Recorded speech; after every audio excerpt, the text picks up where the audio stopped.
Bonjour, je dirige un laboratoire de neuroergonomie où on va s'intéresser au fonctionnement du cerveau dans des situations complexes de la vie de tous les jours. Et comme je travaille à l'ISAE Super-Héros, bien évidemment, on a un focus très important sur les pilotes, le cerveau des pilotes, et pourquoi celui-ci peut parfois agir de façon erronée. Et pour mieux illustrer mes travaux de recherche, je souhaiterais vous expliquer aujourd'hui comment l'intelligence artificielle, comment les neurosciences peuvent nous permettre de mieux comprendre le fonctionnement cérébral dans ces situations complexes, et surtout comment on peut développer des solutions pour améliorer l'interaction entre l'humain et les technologies. Alors, je voudrais commencer aujourd'hui en parlant d'un article assez célèbre qui a été publié en 1956 par George Miller, qui s'intitule « 7 et le nombre magique ». Et il est le premier finalement à avoir montré que le cerveau humain avait des limites. Alors ça nous amuse aujourd'hui, c'est bien acquis, mais à l'époque ça avait fait beaucoup de bruit parce qu'on pensait que l'humain était une créature parfaite. Et le test qu'il a réalisé, je vais vous le faire là à l'instant, et vous allez voir une séquence de chiffres, et je vais vous demander de la mémoriser, de bien porter votre attention sur cette séquence de chiffres.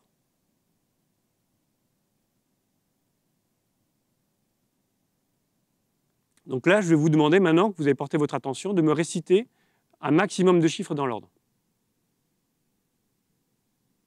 Un peu plus compliqué, est-ce que vous seriez capable maintenant de me réciter la liste à l'envers? Et enfin, est-ce que vous seriez capable d'additionner le second chiffre avec l'avant-dernier chiffre de la première ligne? Vous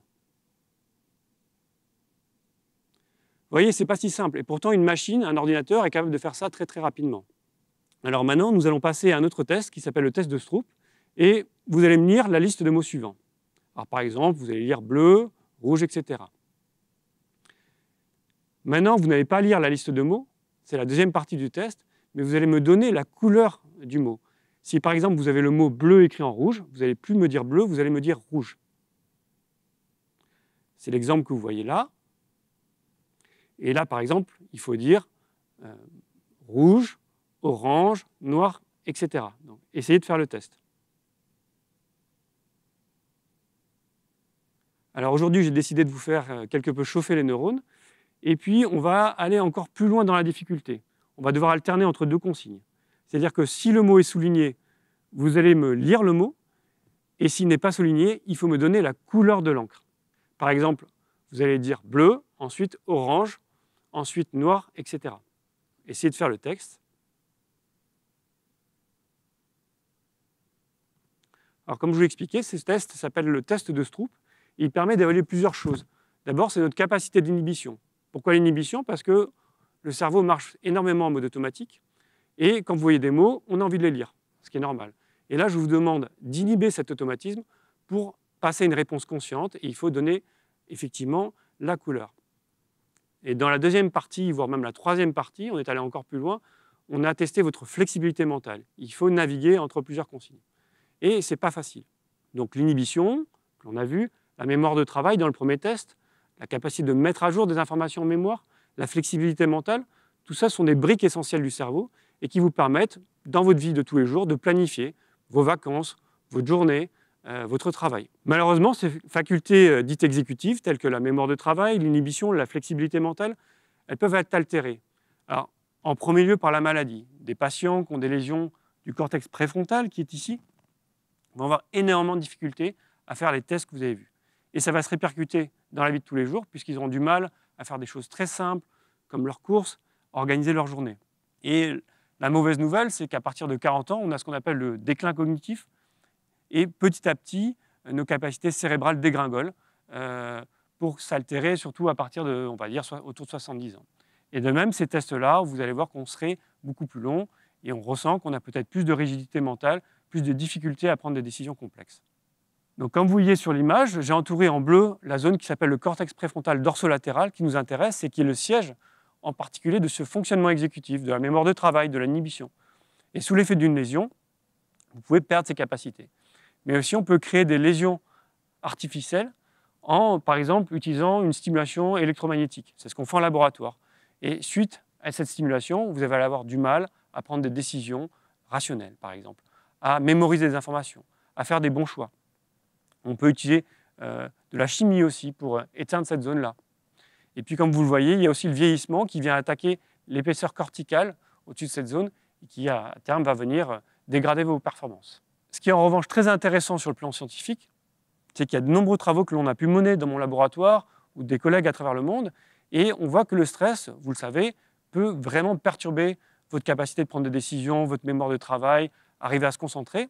Et quand on place des gens, qu'on va stresser dans des IRM, on va faire des mesures différentes de l'activité cérébrale, on voit que cette zone que je vous ai montrée chez des patients, eh bien, elle est éteinte chez des sujets, on va dire, sains, mais stressés.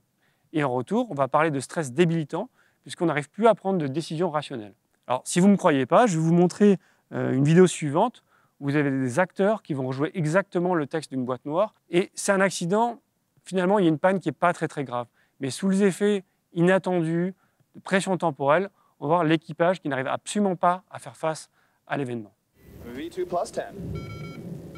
The altimeters are stuck. Hey, altimeters are stuck. Yeah, All of them? this is really new.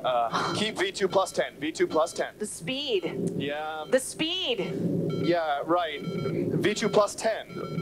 What happened? We're not climbing. I'm climbing, but the speed. Elevator 603 tower, go on. Okay, we declare an emergency. We have no basic instruments, no altimeter, no airspeed indicator. We declare an emergency. Roger, altitude. We don't have. We have until 1,000 feet, approximately 1,700. 1,700. 1,000 feet, roger, roger. You are turning slowly to the right, correct? No, we're keeping course to fly away from the shore. No, we're trying to maintain course. You want course for proceed to localizer, right? Correct. No, not yet. Let's Turn solve the right, problem. heading 350, we suggest. Yeah, but we're Take the autopilot out. The autopilots are out. No, autopilots are on. They're not set on. Go to 119.7. Auto throttle is disconnected. Auto throttle's disconnected. Let's see what reads here. Comme vous avez pu le voir dans le film, le stress vient complètement perturber la capacité de l'équipage à faire face à la situation. On voit notamment le commandant de bord qui va persister dans des décisions erronées, irrationnelles, et à tel point que même des alarmes à la fin vont le prévenir qu'il se rapproche du sol. Et c'est un tel chaos qu'on peut se demander même si le pilote entend ces alarmes. Donc on voit que le stress il vient perturber la capacité exécutive, de décision, de mémoire, d'organiser sa pensée, mais également ça va attaquer l'attention. On va parler de tunnelisation de l'attention. Et à tel point que, effectivement, on se demande si le pilote a pu entendre ces alarmes. Et je souhaiterais vous montrer un autre film, encore plus frappant. Vous allez voir un pilote qui fait un atterrissage, ils sont 3 à bord, l'alarme est très saillante, il les prévient qu'il faut sortir le train d'atterrissage, mais ils sont tellement fascinés par la piste et par un atterrissage assez compliqué qu'ils vont oublier de sortir le train d'atterrissage et se poser sur le ventre.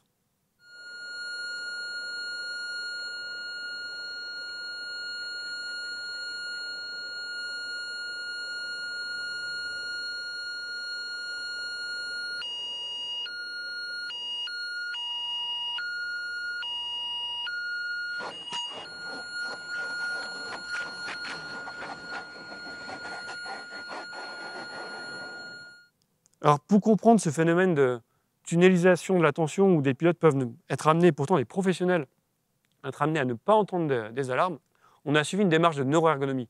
Alors, qu'est-ce que c'est qu'une démarche de neuroergonomie? Finalement, c'est utiliser les outils des neurosciences pour répondre à des questions pratiques de la vie de tous les jours. Et typiquement, notre approche, c'est de commencer à placer des pilotes dans des IRM, dans des scanners, en laboratoire, aller en simulateur de vol et aller enfin en conditions réelles de vol. Et j'ai eu la chance de pouvoir collaborer avec mon collègue et ami Daniel Callan, qui est au Japon, et on s'est amusé à placer des pilotes dans une IRM, et en particulier, la tâche consistait à faire un vol acrobatique qui devait passer entre des portes. C'était assez compliqué, vous allez voir une vidéo qui illustre ça, et pendant qu'il passe entre ces portes, à très basse altitude et à trop haute vitesse, il devait répondre à des alarmes. Alors, on a pu analyser les images, et on se rend compte qu'effectivement, au moment où ils doivent passer entre ces fameuses portes, comme vous avez pu voir, c'est très difficile. Et finalement, on voit une activation de certaines aires cérébrales, en rouge sur l'image, qui sont liées à un goulet d'étranglement attentionnel. C'est-à-dire que votre cerveau va se fermer, va se focaliser uniquement sur ce qui est important, comme le pilotage. Je pense que c'est peut-être des choses que vous avez pu ressentir, vous, quand vous conduisez votre voiture, et puis c'est tranquille, et puis tout d'un coup, ça va piler devant vous. Vous allez devoir freiner, éviter la collision, et vous serez incapable d'écouter la radio, de continuer à discuter avec les gens qui sont avec vous dans la voiture. Eh bien, c'est la même chose qui se passe pour le pilote. Pour aller plus loin dans la compréhension du phénomène, nous avons pu utiliser des outils d'intelligence artificielle, comme la théorie des graphes. Et ça nous permet de comprendre les liens entre différentes aires cérébrales, notamment entre ce réseau d'étranglement attentionnel et le cortex auditif, comme vous le voyez sur l'animation. Et ce qu'ont montré les résultats, c'est que finalement, le cortex préfrontal, et en particulier une partie de ce réseau d'étranglement attentionnel, va venir littéralement couper les entrées auditives. C'est ce que vous voyez en bleu sur l'image. Le cortex auditif est éteint. Et de fait, le pilote devient sourd, il ne peut plus entendre les alarmes. C'est une chose de faire des expérimentations en IRM, c'en est une autre de montrer que le phénomène peut exister dans des situations plus réalistes. Et ainsi, on a mis nos pilotes dans un simulateur de vol, on a créé des conditions assez effroyables avec de la fumée, on a simulé un feu dans le cockpit, un atterrissage difficile, et on a pu faire manquer à des pilotes pourtant expérimentés 50% des alarmes. On a fait la même chose en conditions réelles de vol, où encore une fois on a équipé nos pilotes avec des capteurs d'imagerie cérébrale, portables comme l'électroencéphalographie, et là on s'est rendu compte que c'est un phénomène extrêmement précoce, c'est-à-dire qu'en 100 millisecondes, après l'apparition de l'alarme, le cortex auditif va se couper. C'est véritablement un mécanisme complètement automatique qui échappe à la conscience. Mais pour vous prouver qu'il n'est pas nécessaire d'être pilote, d'être face à des situations extrêmes pour ne plus entendre des alarmes, pour ne pas avoir des informations pertinentes, je vous proposais l'expérimentation suivante avec un magicien. Donc, est-ce que vous seriez capable de découvrir les tours du magicien? Et aussi, pour mieux comprendre ce qui se passe dans votre tête, finalement, nous allons demander à une participante qui sera équipée d'un eye tracker qui va permettre de mesurer ses mouvements oculaires, de voir comment le magicien peut jouer avec votre attention pour vous berner. Mesdames, Messieurs, bonjour. Donc, je vais vous montrer quelque chose qui a plu à des milliers de femmes. Ça a plu aussi à des centaines d'hommes. Je ne les sors pas souvent. Ce sont mes boules. Donc, on a donc 2 boules ici et une personne qui est assise à ma droite qui s'appelle Hélène et qui a plus ou moins quel âge? 42 ans. Donc, d'après ce qu'a dit le chercheur Frédéric Dehé, elle est en déclin cognitif. Bien. Donc, nous avons ici donc 2 boules, la droite et la gauche. Vous pouvez les toucher. Bien. Alors, 2 boules, la droite et la gauche. Laquelle vous préférez? La droite? Parfait. Donc, on va prendre la boule droite ici. D'accord? On la pose ici. Et on prend la boule gauche ici. Et au contact des 2 pouces, juste des 2 pouces, la boule peut voyager d'une main à l'autre. Alors, la première fois, les gens restent tellement surpris qu'ils n'osent pas applaudir. Mais la deuxième fois, ils se lâchent comme des fous. D'accord? Et c'est là où vous devez applaudir. Voilà, parfait. Donc, non, on va le refaire. Donc, 2 boules, la droite et la gauche. Laquelle vous préférez? Parfait. Est-ce que vous pouvez ouvrir votre main? La plus propre. Parfait. Donc, la boule gauche, ici. Parfait. Alors, très important, quand je vous pose la boule, vous fermez bien la main sur la boule. OK? Allez-y, sur la boule. Et au compte de 3, on va le refaire une dernière fois. 1, 2, 3. La boule peut passer d'une main à l'autre. Yes, yes, yes. Bien. Donc ça, c'était juste pour jouer un petit peu avec le cerveau. On va passer à une étape supérieure. Donc, j'ai ici un papier unique, un papier magique. J'ai ici le papier hygiénique. Dans cette petite poche noire qui est assortie à la veste, au t-shirt, au pantalon, j'ai ici un papier hygiénique. Je vais vous demander, Hélène, de faire une boule, s'il vous plaît, de sortir, voilà, et d'en faire une boule. Ok? Oui, bien sûr, allez-y, faites une boule.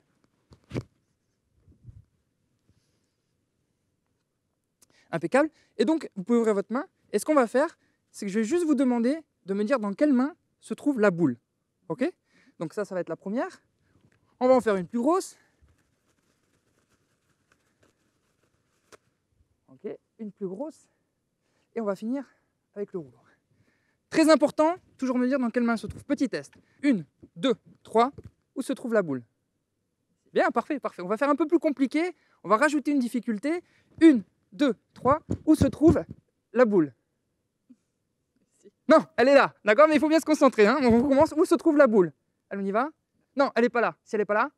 Elle est là. Non plus. Alors, on va prendre une plus grosse boule. 1, 2, 3. Où se trouve la boule? Ici. Non, elle est là. Elle est là. Concentrez-vous. Allez, on y va une dernière fois. Où se trouve la boule? Là. Non, elle n'est pas là non plus. D'accord, maintenant, on y va avec le rouleau. Un rouleau. Hélène, un rouleau. 1, 2, 3. Où se trouve le rouleau? Ouais, bien, on est bon, non, tranquille. On recommence une dernière fois. Où se trouve le rouleau? Derrière. Où? Sous le bras. Sous le bras? Non, il n'y a rien. L'autre bras? Non, non plus, il n'y a rien.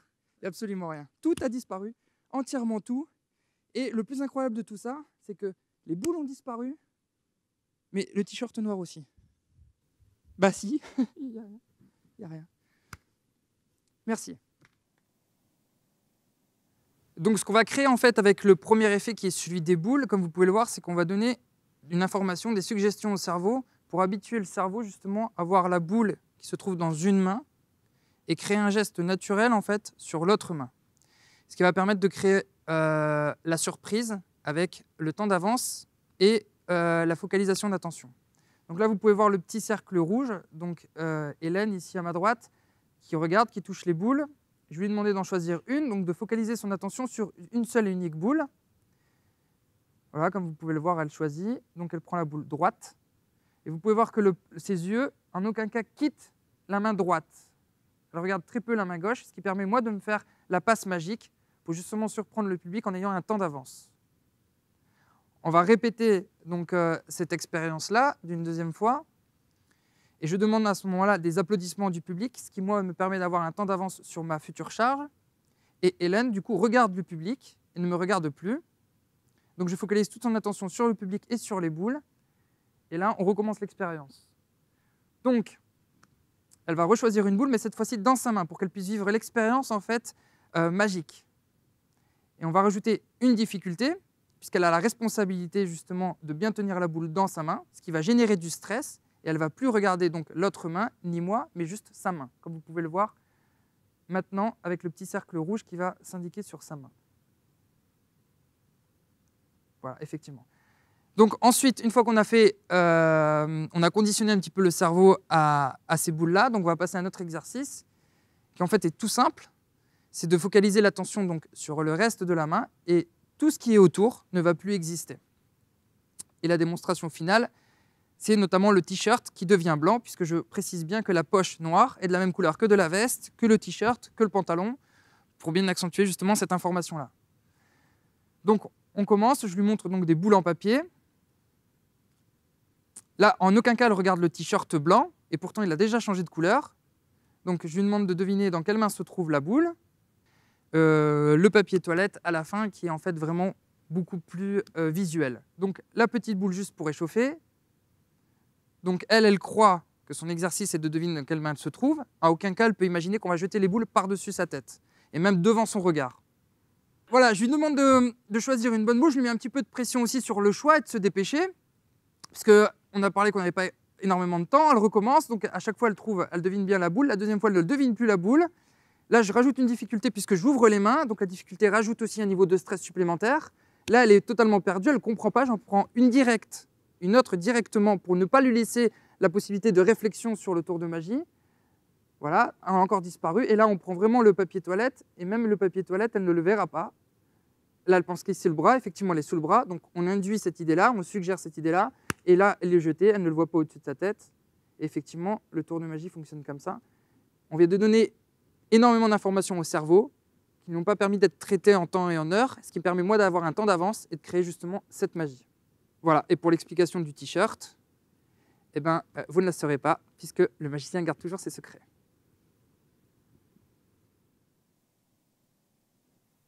Alors la question qu'on a le droit de se poser, c'est qu'est-ce qu'on peut faire une fois qu'on a compris tout ça? Vous avez vu, vous avez des limites.